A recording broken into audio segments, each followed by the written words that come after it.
তিনটে কাটো লাইনটা দেন আয়না সামনে কেন লাইন দেবো না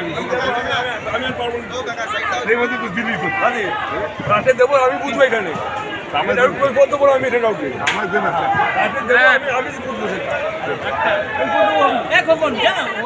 অনেক লাইন আছে